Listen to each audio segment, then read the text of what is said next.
आरव नाम का एक युवा कारीगर वीरपुर नाम के छोटे से बस्ती में अपनी बीमार दादी सुभद्रा के साथ रहता था। दिन भर मिट्टी से खिलौने और छोटी छोटी कलाकृतियां बनाकर बाजार में बेचता और किसी तरह घर चलाता।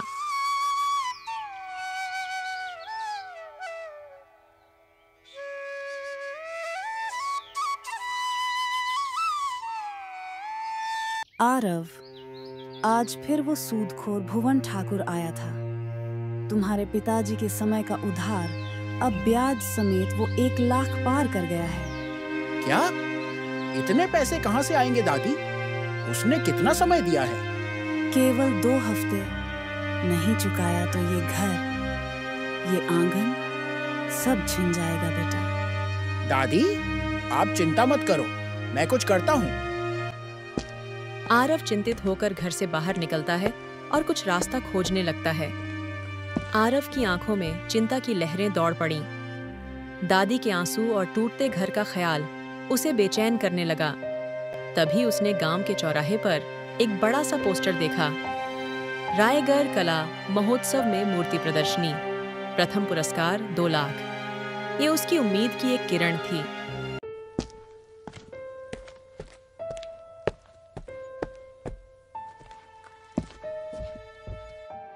आरव फौरन घर लौटता है और मूर्ति बनाने में लग जाता है।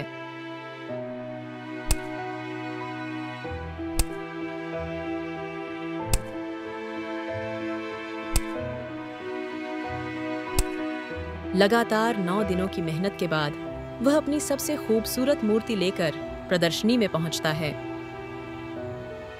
सर, ये मेरी सबसे खास मूर्ति है, मेरी पहचान। इसे मूर्ति कहते हो?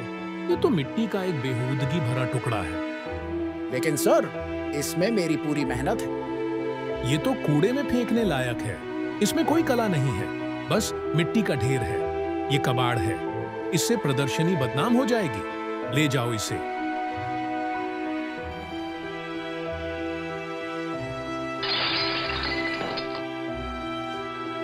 ये सुनकर आरव की आंखें नम हो जाती हैं। वह टूटी मूर्ति के टुकड़े समेटता है और बाहर चला जाता है। प्रदर्शनी के प्रमुख विक्रम सहगल खुद से बड़बड़ाता है। गरीबी में ना हुनर काम आता है, न सपने पूरे होते हैं।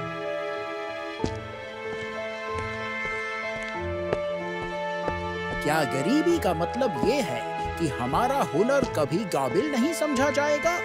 आरव टूट चुका था। वह गुस्से में मूर्ति को फेंककर चला जाता है, लेकिन कुछ दूर जाकर रुकता है और पलटकर देखता है।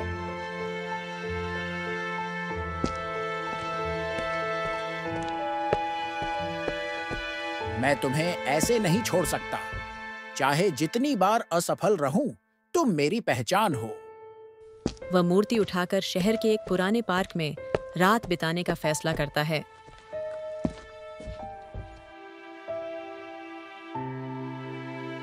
अगली सुबह एक रहस्यमयी आवाज से उसकी नींद खुलती है। आरव, आरव। पर वहां कोई नहीं होता। उसकी आंखें चौड़ी हो जाती हैं। उसकी टूटी मूर्ति पूरी तरह ठीक खड़ी थी। ये कैसे हुआ? ये तो पूरी तरह टूट गई थी। ये तो चमत्कार है। मूर्ति को एक पेड़ के नीचे रखकर आरव कुछ खाने चला गया। वापस लौटा तो मूर्ति गायब थी। मेरी मूर्ति कहाँ गई? इधर उधर खोजते हुए उसकी नजर पार्क के गेट पर पड़ी। वहां एक महिला मूर्ति को निहार रही थी। ये मूर्ति मेरी है। तुम इसे क्यों ले जा रही थी? नहीं नहीं, मैं तो बस देख रही थी। ये अद्भुत है, बस इसकी सुंदरता ने रोक लिया। मेरा नाम यामिनी है। पर ये मूर्ति यहाँ खुद तो नहीं आ सकती। तुमने ही लाई होगी। शायद ये खुद चलकर आई हो। तुम्हारे अंदर जो भावना है वो इसे जीवंत बनाती है। आरव उसे घूरता रह गया। उसकी बातें रहस्यमयी थीं, मगर सच्ची लगती थीं। पर आप कौन हैं? मैं मूर्तिकार हूँ, लेकिन केवल आकार नहीं गढ़ती, भावनाओं को भी आकार देती हूँ। तुम्हारे हाथों में जादू है। कल एक नई प्रदर्शनी है। मैं चाहती हूँ तुम्हारी ये मूर्ति उसमें हो।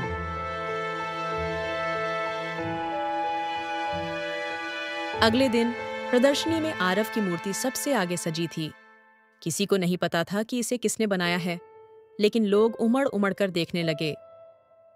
इतनी भीड़ मेरी मूर्ति के लिए?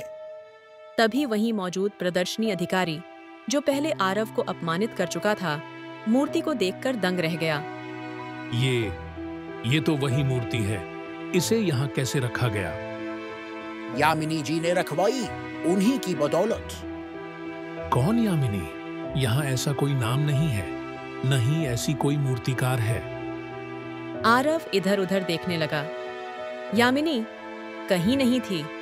उसने सब मूर्तियां देखीं, लेकिन उसकी बनाई मूर्ति को छोड़ किसी पर यामिनी का नाम नहीं था। क्या वो सच में थी या? उसकी नजर अपनी मूर्ति पर पड़ी। उसमें एक रहस्यमयी मुस्कान थी, जैसे कुछ कहना चाह रही हो। क्या तुम ही यामिनी हो? रात की चमत्कारी मरम्मत, पार्क में मूर्ति का पहुंचना, यामिनी का आना और फिर अचानक गायब हो जाना, सब एक जादुई रहस्य था। सुनिए, मैं आपकी मूर्ति से बहुत प्रभावित हूँ। मेरी पत्नी को मूर्तियों का शौक है। क्या आप मेरे लिए एक बनाएंगे? जरूर, खुशी से। धीरे धीरे लोग उसे घेरने लगे। सबने उसे अपनी अपनी मूर्तियों के ऑर्डर दिए, मुंह मांगे दाम पर। उसी शाम 2 आदमी आरव से मिले। बोले, उन्होंने प्रदर्शनी में मूर्ति देखी और उसे खरीदना चाहते हैं। हम 2 लाख एडवांस देने को तैयार हैं। बस ऐसी ही कृति हमें चाहिए।